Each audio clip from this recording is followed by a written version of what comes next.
माँ का मायका। दिव्या की शादी राघव के साथ हुई थी। दिव्या और राघव एक दूसरे के साथ बहुत खुशी खुशी रहा करते थे। दिव्या एक मध्यम वर्गीय परिवार की लड़की थी, लेकिन दिव्या की सास अनीता जी का मायका काफी पैसे वाला था और अनीता जी अपने पैसे वाले मायके की वजह से काफी घमंड भी किया करती थी। एक दिन सुबह के वक्त, मम्मी जी मैं सोच रही थी अपने मायके जाकर आ जाती हूँ, बहुत दिन हो गया है ना। हाँ मम्मी, पूरा 1 साल हो गया है दिव्या को अपने घर गए। कुछ दिन रहेगी तो उसका मन बदल जाएगा। हाँ हाँ, क्यों नहीं बेटा, आराम से अपने मायके जाकर आओ। अरे भाई, लड़कियों को अपने मायके जाना भी चाहिए, वो भी तो तुम्हारा घर है। जरूर जाओ बेटा। ठीक है दिव्या, मैं 2 दिन बाद की टिकट करवा लेता हूँ, तुम्हें छोड़कर आ जाऊंगा। अरे तुम्हें जाने की क्या जरूरत है बेटा, बहू खुद भी तो जा सकती है ना, ट्रेन में बैठकर ही तो जाना है।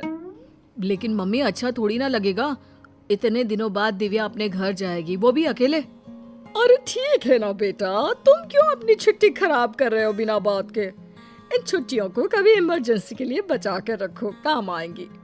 और बहू का क्या है, 2 दिन मायके जाकर वापस आ जाएगी। कोई बात नहीं राघव, मम्मी जी ठीक कह रही हैं, बेकार में ही मुझे लाने छोड़ने में आपकी छुट्टियां खराब हो जाएंगी। वैसे बहू, तुम्हारा भाई भी तो तुम्हें लेने आ सकता है। शादी के बाद तो बेटियों को लेने अक्सर उनके भाई ही आते हैं। तुम्हारी मम्मी ने नहीं बताया तुम्हें? कोई बात नहीं मम्मी जी, अभी आप ही ने तो कहा ना कि मैं अकेले जा सकती हूँ, तो मैं अकेले चली जाऊंगी। अरे बहू, कहीं ऐसा तो नहीं ना कि किराए के पैसों की वजह से तुम्हारा भाई तुम्हें लेने नहीं आ रहा। तुम्हारे मायके वाले सोच रहे होंगे कि बिना बात का खर्चा जो हो जाएगा उनका। मम्मी, आप दिव्या से ऐसे क्यों कह रही हैं? अरे तो इसमें गलत क्या कह रही हूँ भाई, पैसों की चिंता सबको होती है। नहीं नहीं मम्मी, ऐसी कोई बात नहीं है। मेरे घर वाले मेरे किराए के पैसे तो कम से कम खर्च कर ही सकते हैं। 2 दिन के बाद दिव्या अकेले ही अपने मायके चली जाती है। उसके मायके जाने के बाद, राघव बेटा, तुम्हारी शादी ना हमने गलत घर में कर दी। अब क्या हुआ माँ? दिव्या से कोई शिकायत है क्या आपको? आपने मुझे उसके घर भी नहीं जाने दिया। अरे क्या करेगा वहां जाकर, जब भी जाता है ढंग के तोहफे तक नहीं देते वो लोग। वो तो ये भी नहीं जानते कि दामाद की खातिरदारी कैसे करनी चाहिए। मम्मी, आजकल के जमाने में कौन इन सब बातों के बारे में सोचता है? कभी तेरे पापा से पूछना, आज भी मेरे साथ जब मायके जाते हैं ना तेरी नानी के घर, तो पूछ कितनी खातिरदारी होती है उनकी वहां पर। और तोहफे तो इतने देती है तेरी नानी कि घर ही भर जाता है मेरा तो।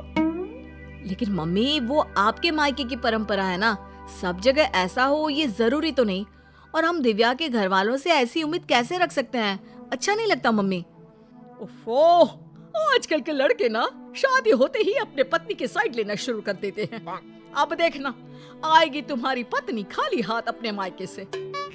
कुछ दिनों के बाद दिव्या अपने मायके से लौट कर आती है और वो अपनी मम्मी के दिए हुए गिफ्ट अपनी सास अनीता जी को दिखाती है। मम्मी जी ये देखिए, मेरी मम्मी ने मुझे साड़ी दी है, राघव के लिए शर्ट और आपके लिए भी एक साड़ी भेजी है। बस और कुछ नहीं रखा तुम्हारी मम्मी ने? अरे इतने दिनों के बाद मायके गई थी। मुझे तो लगा भाई अपने मायके से ढेर सारी चीज मिलेगी तुम्हें। ऐसी बात नहीं है मम्मी जी, वो लोग तो मुझे बहुत सारी चीजें देने की कोशिश कर रहे थे, लेकिन मुझे ये सब अच्छा नहीं लगता। हाँ मम्मी, मैंने ही दिव्या से मना किया था, बिना बात के किसी से चीज लेना अच्छी बात नहीं है।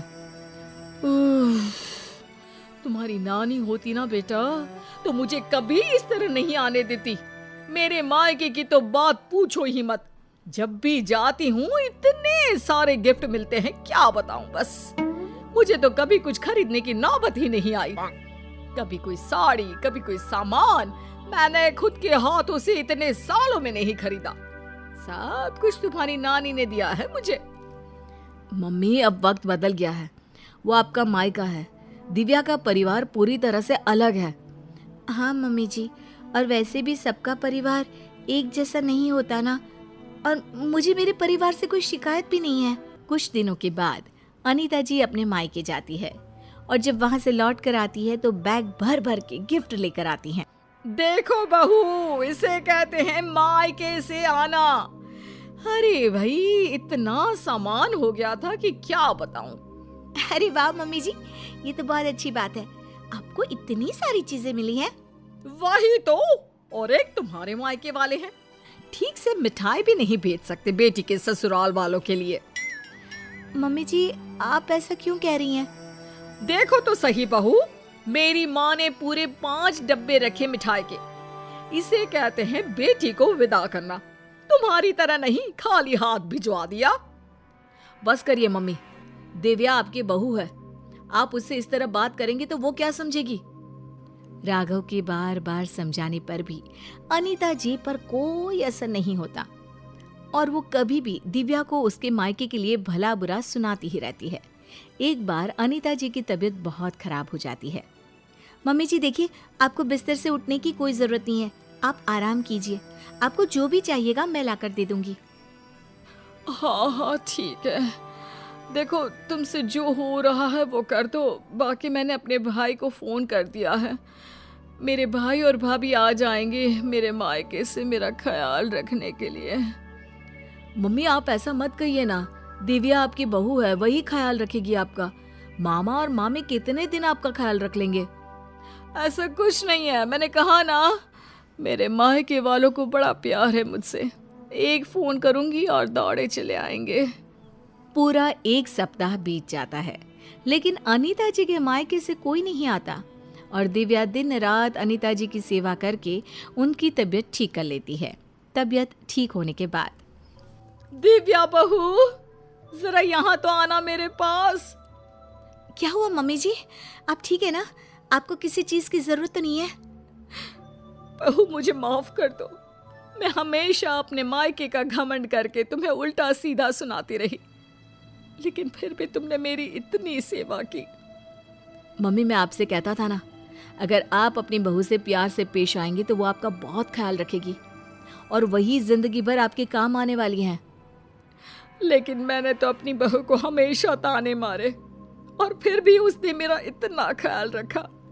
मुझे माफ कर दोगी ना दिव्या? अरे मम्मी जी ऐसा मत कहिए, आप हमेशा मेरे मायके वालों को भला बुरा कहती रहती थी, लेकिन एक बात बताऊं, सबके घर वाले ना अलग अलग होते हैं, सबका अपना अपना नेचर होता है, लेकिन इसका मतलब ये नहीं कि मेरे मायके वाले मुझे प्यार नहीं करते, और इसका मतलब ये भी नहीं कि आप मुझे प्यार नहीं करती, है ना सच?